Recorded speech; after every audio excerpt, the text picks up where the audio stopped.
आता आपल्या आवडत्या मालिकेचे संपूर्ण भाग मालिका प्रसारित झाल्यानंतर लगेचच पाहू शकता फक्त सन नेक्स्ट वर. भारतातील प्रेक्षकांसाठी मोफत सेवा.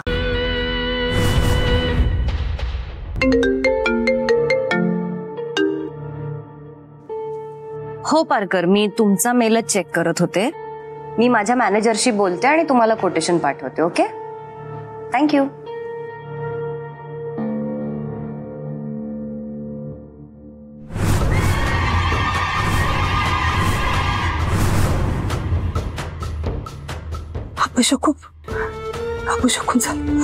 अपशकून झालं. आदिशक्ती.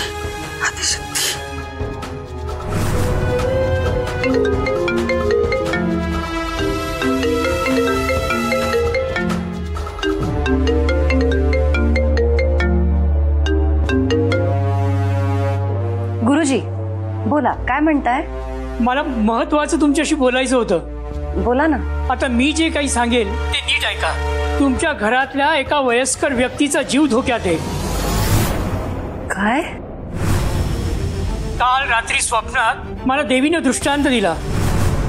तिच्या म्हणण्यानुसार तुमच्या घरातल्या एका वयस्कर व्यक्तीचा मृत्यू होण्याची शक्यता आहे. तू त्या वयस्कर व्यक्तीवर आलेलं संकट टाळावंस म्हणून कदाचित आधीच देवीनं इशारा दिला असावा. पण आमच्या घरातले वयस्कर व्यक्ती कोण?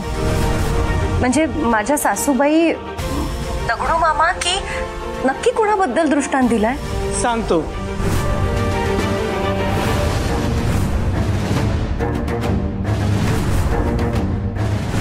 माझ्या सासूबाई आहेत का? नाही. मामे सासरे? नाही. कमलाई? हो. कमला म्हणून कोणी आहे, तिचा जीव धोक्यात आहे. गुरुजी असं नको व्हायला. म्हणूनच आता मी काय सांगतोय ते नीट ऐक.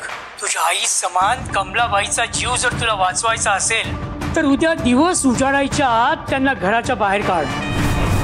काय? त्या बाईचा जीव वाचवायचा असेल तर हाच एक उपाय आहे. देवीनं सांगितल्याप्रमाणे मृत्यू अटळ आहे. तो कसा होईल, कुणामुळे होईल, काहीच कळणार नाही. साधी जखमही शरीरावर दिसणार नाही. हा मृत्यू जरी विधिलिखित असला तरी त्यावर मात करता येऊ शकते.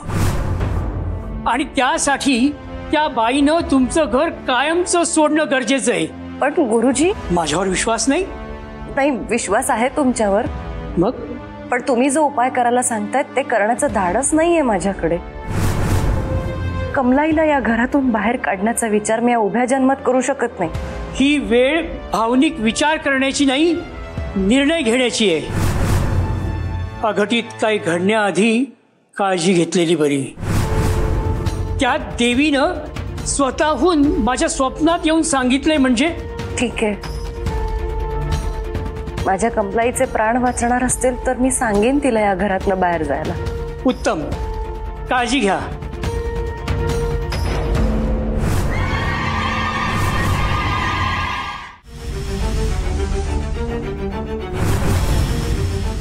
ऐक ना, मला कधीच वाटलं नव्हतं माझ्या आयुष्यात असा एक दिवस येईल ज्या दिवशी मला कमलाईला घराबाहेर जायला सांगावं लागेल. दुसरा कुठलाच पर्याय नाहीये का? आता तूच सांगितलंयस म्हटल्यावर मनात नसतानाही हा कठोर निर्णय मला घ्यावा लागेल. आणि हा कठोर निर्णय घेताना तुला माहितीये मला किती त्रास होणार आहे. कसं काय मी कमलाईला या घरातनं बाहेर काढू? आणि हा निर्णय मला. काय झालं? कसला निर्णय?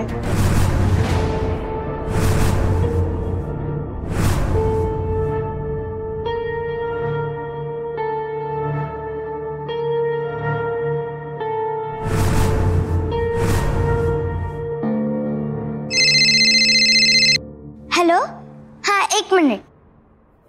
झालं का काम? हो, झालं. तू सांगितल्याप्रमाणे मी मैत्रीला सांगितलंय कमलाला घराबाहेर काढ म्हणून. विश्वास बसलाय? विश्वास बसलाय. आता पुन्हा कानाचे पडदे साफ करून ऐक. मैत्री समोर तोंड उघडलंस तर वात्याचं नव्हतं व्हायला वेळ लागणार नाही. लक्षात आहे ना? माझ्या मस्तकावर महाकालीचा हात आहे. नायनाट करून टाकेन. तू जे वागतोयस ते बरोबर नाही. असुरी शक्तींचा माज फार काळ नाही टिकत. तुझ्या मस्तकावर जर महाकालीचा हात असेल तर मैत्रीच्या मस्तकावर आदिशक्तीचा हात आहे. लक्षात ठेव. वेळ आल्यावर दृष्टांचा संहार आदिशक्ती बरोबर करते. हे चूप. तंत्रम मंत्रम कडकडाम.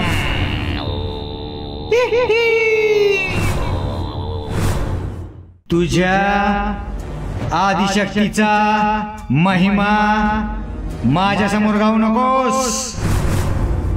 तिचा प्रतिकार कसा करायचा ते मी बघून घेईन. तू तुझी काळजी कर. चल ठेव फोन. फोन ठेव. आता कमलाचा नवा पत्ता.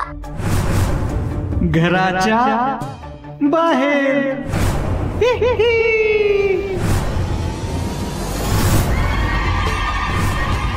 देवी आदिशक्ती, माफ कर मला.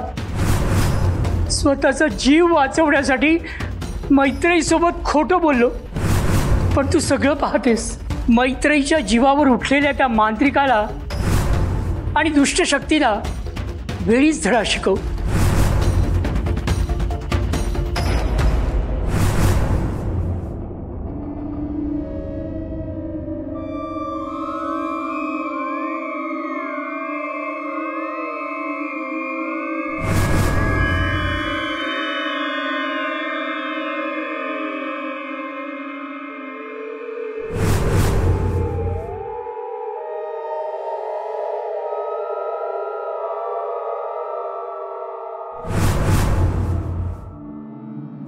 काय करू?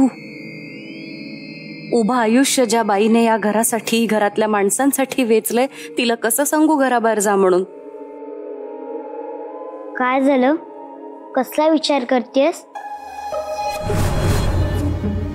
सांग ना, काय झालं? कोणत्या टेन्शन मध्येस का? मंदिरातल्या गुरुजींचा फोन आला होता. त्या फोनवर त्यांनी मला सांगितलं, मला देवीने दृष्टांत दिला. तुमच्या घरातल्या एका वयस्कर व्यक्तीचा मृत्यू होण्याची शक्यता आहे.